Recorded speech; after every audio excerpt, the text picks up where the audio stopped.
दोस्तों, मंगलयान मिशन से मंगल और चंद्रयान मिशन से चंद्रमा पर जीत हासिल करने के बाद इसरो ने अब सूरज पर फतह पाने की ठान ली है। जहां भारत का सोलर मिशन आदित्य एल्बम एकदम सुरक्षित तरीके से लॉन्च हो चुका है, जहां इसरो के मिशन ऑपरेशन कॉम्प्लेक्स में 200 से ज्यादा वैज्ञानिक चंद्रयान 3 के विक्रम लैंडर और प्रज्ञान रोवर के रिसर्च मिशन में लगे हुए हैं। तो वही वैज्ञानिकों की दूसरी टोली अब सूरज को अपनी मुट्ठी में करके इतिहास रचने की कोशिश में लगी हुई है। कैसे सूर्य के पास पहुंचेगा भारत का यह स्वदेशी सूरज, या क्यों छूट रहे हैं? इस मिशन को कंट्रोल करने वाले वैज्ञानिकों के पसीने, और क्या इसरो के इस क्राफ्ट को निगल सकता है? उबलता हुआ सूरज जानने के लिए इस वीडियो के अंत तक 223 अगस्त को भारत के इसरो ने चांद पर चंद्रयान 3 की सॉफ्ट लैंडिंग करवाएं, और अब भारत सूरज से भी अपनी नजरें मिलाने की पूरी तैयारी कर चुका है। जी हाँ, इसरो का आदित्य स्पेसक्राफ्ट पूरी तरह से सुरक्षित लॉन्च हो चुका है। इस टीम के द्वारा पहले से आंध्र प्रदेश लाया गया गाय से श्रीहरिकोटा सतीश धवन स्पेस सेंटर में इसरो के बाहुबली रॉकेट भी SXL पर लॉन्च किया गया था। फिर इसरो की टीम ने 2 दिन पहले ही इस खास मिशन की लॉन्चिंग का काउंटडाउन शुरू कर दिया था। तो दोस्तों, खुशी की बात यह है कि हमारा आदित्य सुरक्षित लॉन्च हो गया है, जिससे भारत चंद्रयान 3 की सफलता के महज 10 दिन बाद ही एक बार फिर इतिहास रचने की दिशा में उड़ान भर चुका है। आज 2 सितंबर के दिन सुबह के 11:50 पर आदित्य मिशन को लॉन्च किया गया। भारत का यंत्रयान पृथ्वी से पूरे 15,000 किलोमीटर की दूरी पर जाकर सूर्य के गहरे राज से पर्दा उठाएगा। और जब से इसरो ने ट्वीट करके अपने सूरज यान मिशन की खबर दी है, तब से लेकर दुनिया भर की स्पेस एजेंसी जी में हड़ेह कंप मच गया, क्योंकि वहां के वैज्ञानिकों को इसरो से जलन होने लगे और वह चाहते हैं कि वह भी कुछ बाडढ़ा करके दिखाए।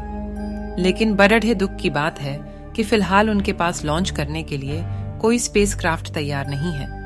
साथियों, आदित्य एल्बम की बात करें तो ये भारत की तरफ से सूरज को स्टडी करने के लिए भेजा जाने वाला पहला स्पेस मिशन है, और धरती की ऑर्बिट से बाहर निकलने वाला 5वां मिशन है। इससे पहले इसरो चंद्रयान 1 मंगल यानी चंद्रयान 2 और चंद्रयान 3 जैसे मिशन को पृथ्वी की कक्षा से बाहर भेज चुका है, जिसमें से 3 मिशन सफल हुए। और सबसे खास बात तो यह कि इन चारों मिशन के ऑर्बिटर मिशन तो सफल हुए ही थे, यानी सभी स्पेस क्राफ्ट की और अपनी कक्षा में सही सलामत पहुंच चुके थे। बस चंद्रयान 2 की हुई थी। इसका मतलब यह है कि ऑर्बिटर मिशन में भारत का सक्सेस रेट पूरे 100% है, और आदित्य 11 भी एक और वेटर मिशन ही है जो पृथ्वी से 15 लाख किलोमीटर दूर सूरज और पृथ्वी के बीच मौजूद लैंग्वेज पॉइंट 1 की हेलो ऑर्बिट में चक्कर लगाते हुए सूर्य की स्टडी करने वाला। आपको बता दें कि आदित्य 11 को आंध्र प्रदेश से उड़ान भरकर लैंग्वेज पॉइंट 1 तक पहुंचने में पूरे 109 दिन लगने वाले हैं। और इस सफर में भारत का सूरज अयान 50,000 किलोमीटर से भी अधिक का ट्रैवल करने वाले, क्योंकि इस बार भी इसरो हमेशा की तरह ही अपने संयंत्रयान को पृथ्वी के अंडाकार और घुमाते हुए ही लैंग्वेज पॉइंट की तरफ फेंकने वाली है, जिससे कामन धन का उपयोग हो और मिशन में सेफ्टी भी बच जाए। इस रूट की बात करें तो आज सुबह इसरो का बाहुबली PSLV रॉकेट आदित्य को पृथ्वी की लो ऑर्बिट में छोड़ देश दिया गया है, जिसके बाद देह पृथ्वी के चक्कर लगाते हुए कुल 4 बार ऑर्बिट्रेन घर पर फॉर्म करके अपनी कक्षा बढ़ता चला जाएगा, और सतह से एक निश्चित डिस्टेंस पर पृथ्वी की कक्षा के पैरोंजी पॉइंट पर तेजी से अपना इंजन फायर करते हुए पृथ्वी की कक्षा को छोड़ डेच देगा, और एक लंबा गलत दिखाई वे पग डे चक्कर क्रूज करते हुए, यानी कि एक ही रफ्तार पर करीब 3 महीने चलते हुए पॉइंट के करीब पहुंचेगा, जहां एक आखिरी चक्कर लगाकर लैंग्वेज पॉइंट 1 की हेलो ऑर्बिट को पका DH लेगा, और यहीं से आदित्य 11 की रिसर्च मिशन का शुभारंभ हो जाएगा।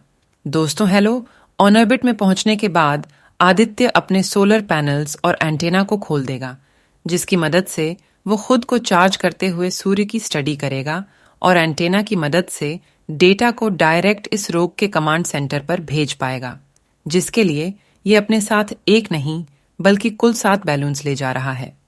यानी अंत में यह चलता होगा जो सौर मंडल के जन्मदाता सूर्य के ऐसे रहस्यों से पर्दा उठाएगा तो देख पूरी दुनिया में हड्डीडह कंप मच जाएगा। साथियों, हमेशा से इसरो अपने स्पेस मिशन के स्वदेशी नाम रखते आया है, जैसे कि चंद्रयान और मंगलयान। ठीक उसी तरह इस मिशन का नाम भी आदित्य एल्बम है, लेकिन यह इसलिए रखा गया है क्योंकि संस्कृत में आदित्य का मतलब होता है सूर्य और यानी कि लैंग्वेज पॉइंट 1। लेकिन यहाँ गर्व की बात यह है कि इसका नाम जितना स्वदेशी है, ये खुद भी उतना ही ज्यादा स्वदेशी है, यानी कि आदित्य L1 हमको इसरो ने पूरी तरह से इंडिया में ही डेवलप किया है और इसे बनाने में इस रोग को पूरे 16 साल का समय लग चुका है। जी हाँ, पहले आदित्य पर सिर्फ एक पर लगाकर की निचली कक्षा में भेजा जाना था, लेकिन फिर इसरो के वैज्ञानिक और स्पेस इंस्टीट्यूट्स ने मिलकर किसी और अपग्रेड करना जारी रखा और आखिर में 7 पेलोड्स के 7,714 किलो का इतना शक्तिशाली और एडवांस बन गया। इसरो ने इसे धरती से 15,000,000 किलोमीटर दूर पॉइंट 1 पर भेजने का निर्णय ले लिया। अब आपके दिमाग में ये सवाल जरूर आ रहा होगा कि आखिर इसरो आदित्य को इसी पॉइंट पर भेज क्यों रहा है। तो आपको बता दें कि पृथ्वी और सूर्य के बीच अंतरिक्ष का ये बिंदु एक ऐसी जगह है जहां से आदित्य लवन बिना किसी ग्रहण या छाया के 24 घंटे 365 दिन सूर्य पर नजर बनाए रखेगा। वहीं इसकी हैलो ऑन ऑर्बिट में चक्कर लगाते रहने के लिए इसे फ्यूल की भी जरूरत नहीं होगी। इसलिए इसरो ने इतना बाढ़ा कदम उठाया है और पिछली बार जिस तरह इसरो ने चांद के साउथ पोल पर सबसे पहले लैंड करने वाला देश बना था, उसी तरह हमारा भारत लैंग्वेज पॉइंट 1 पर पहुंचने वाला पहला देश बनेगा। दोस्तों, हमारे पृथ्वी पर जीवन भी सूरज ही की वजह से है और सूरज ही की वजह से हमारा पूरा सोलर सिस्टम एक सिस्टम में रहता है और सूरज ही की वजह से हमारे सभी सैटेलाइट काम करते हैं और रात को चांद भी सूरज ही की वजह से चमकता है। इसलिए हम कह सकते हैं कि हमारे आसपास की सारी दुनिया सूरज ही की वजह से काम करती है। इसलिए हमें सूरज के बारे में जानकारी रखना बहुत ही ज्यादा जरूरी है और इस बात को नासा कई दिनों पहले ही समझ चुका है। इसलिए तो नासा ने तो कई सैटेलाइट सूरज की तरफ भेजे हैं, लेकिन अब हमारा इसरो भी दहाड़ मारते हुए सूरज की तरफ आगे बढ़ रहा है।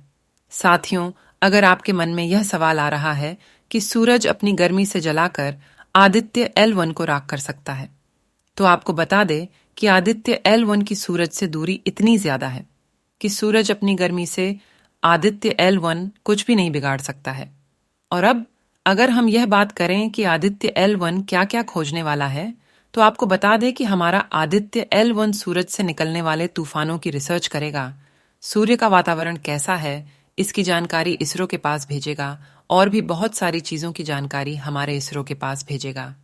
आज के वीडियो में बस इतना ही। अगर आपको वीडियो पसंद आई तो वीडियो को लाइक, चैनल को सब्सक्राइब और कमेंट में कुछ अच्छा सा लिख दीजिएगा।